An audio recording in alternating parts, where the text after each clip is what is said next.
এবার মানব বীর্যে মাইক্রোপ্লাস্টিকের উপস্থিতির প্রমাণ মিলেছে। একটি গবেষণায় পরীক্ষা করা সব বীর্যের নমুনায় মাইক্রোপ্লাস্টিক শনাক্ত হয়েছে।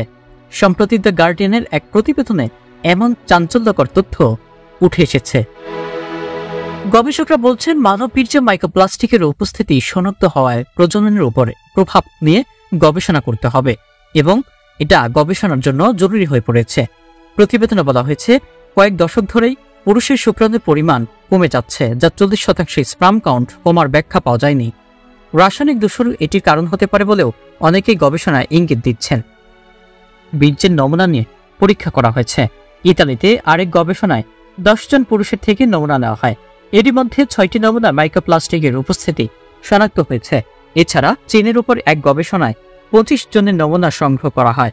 এরই মধ্যে প্রায় অর্ধেকের মাইক্রোপ্লাস্টিক মিলেছে। বর্তমানে মাইক্রোপ্লাস্টিক নিয়ে বিস্তর গবেষণা চলছে। এতে সর্বত্রই মাইক্রোপ্লাস্টিক দূষণের প্রমাণ মিলছে।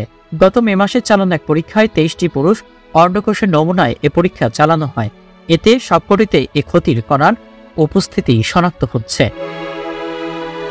প্রতি বছর লাখ লাখ টন প্লাস্টিক বর্জ্য পরিবেশে ফেলে দেওয়া হচ্ছে, যার একটি অংশ সৃষ্টি জগতের খাবার থেকে শুরু করে মানুষের শরীরে গিয়ে মিশছে। এভারেস্ট পর্বতের চূড়া থেকে সমুদ্রের তলদেশেও মাইক্রোপ্লাস্টিকের দূষিত কণা পৌঁছে যায়। চীনের কিংদাও ইউনিভার্সিটির গবেষক নিংলি এবং তার সহকর্মীরা জানান, মানব স্বাস্থ্যের উপর মাইক্রোপ্লাস্টিকের ক্ষতিকর প্রভাব রয়েছে বলে গবেষণা বৃদ্ধির সঙ্গে সঙ্গে মনে হচ্ছে প্রযোজনের উপর এটির সম্পর্ক গুরুত্বপূর্ণ বলেও জানান তারা।